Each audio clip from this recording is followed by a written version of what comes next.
This is Mike Mercer with Screen Education. Um, I want to make a comment on a piece of legislation that was introduced about 5 weeks ago um, in Ohio that would ban cell phones from Ohio public schools during the school day.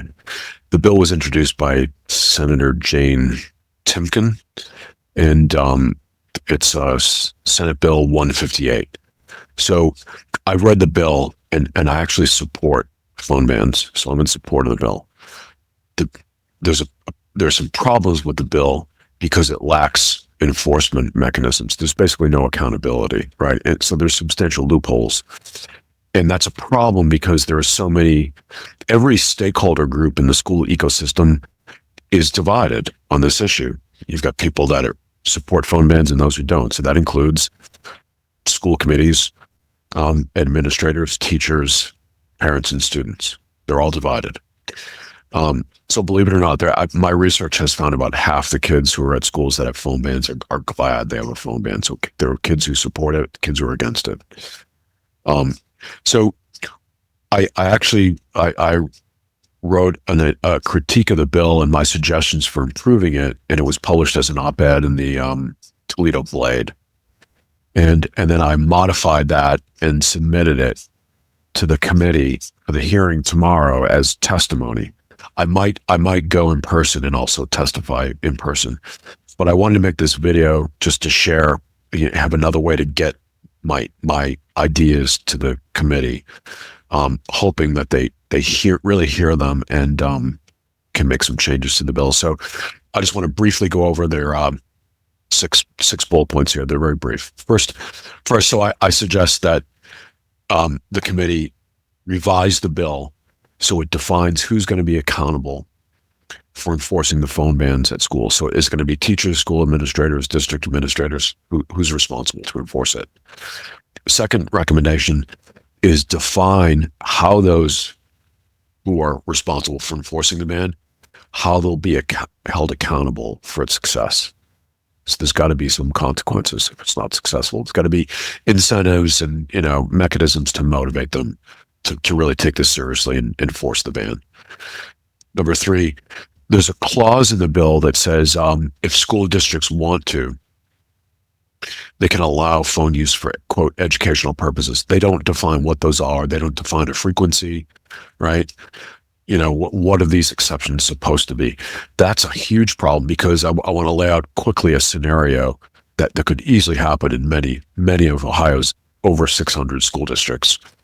So imagine a school board. So the way the bill is set up is they're saying that the bill says that each of Ohio's 600 and something school districts, their school boards have to publish a policy, their own district policy regarding the phone ban by September 5th or something of this year.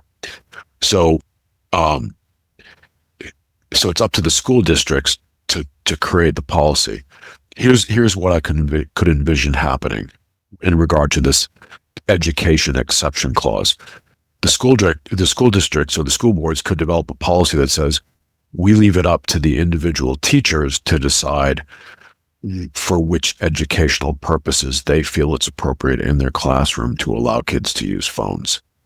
So then you'd have individual teachers saying, you could have 30%, half the teachers in a school say, well, in my class, I'm just going to leave it up to the kids to decide when they think they need to use their phone to do their schoolwork, or to write an essay, or whatever we're doing in class. It's up to the kids. They'll decide. Well, what's going to happen then, right? There's going to be no restrictions on phone use, so the kids are going to use their phones for social media. There's a very high likelihood that'll happen, right? So that clause could be a disaster in many schools, okay? So I feel like that clause, there should be no education exception, except if it's like a field trip. I mean, very rare exceptions, like a field trip, right? If you want kids to use their phones in a field trip to take a picture, say they're hiking in the forest and they're studying nature, fine, right? But you don't want something that's so broad that kids are going to use their phones every day in half their classes. So I feel that clause should be eliminated or to be very narrowly defined by the bill. Fourth point, um, require the school to establish detailed communication protocols regarding after-school transportation, logistics, and crisis communication. So what I'm basically saying there is we know this is a common thing when schools ban phones. The parents say, well, how am I going to get in touch with my kids if we have to make changes to after school logistics, like picking them up, right? Or if they have to tell me if there's been a change in plans. So we know this will happen.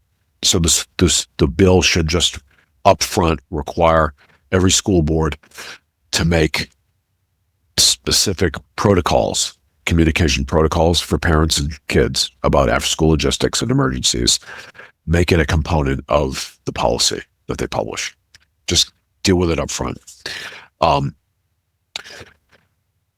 The fifth point is restrict teacher use of phones during class time. The reason I suggest this is I've had many students say, it's really not fair that we're not allowed to use our phones because it's distracting, but the teacher has their phone on their desk or in their pocket. And every time it buzzes, they pick it up and look at the notification to see what it is. If it's a text message, they read it, right? So they're interrupting the class basically, and they're distracted. So, the other thing I've heard is that the teachers, like during exams or if they have the kids doing assignments, the teachers will watch videos, movies, or play games on their phones. And that's distracting. So I want to suggest that teachers not be allowed to use their phones during class time also. Finally, because there are 630 something, I believe, school districts in Ohio, and because the bill is going to require each of those 600 and something districts to develop their own written policy, it just makes sense for efficiency's sake for them to add to the bill a policy template, right? It's laying out the basics of the policy that each school board can revise for their own purpose and, can customize for their district. So that's it. I mentioned that this was published as an op-ed in the Blade. So I'm going to provide a link to that in the notes for this video.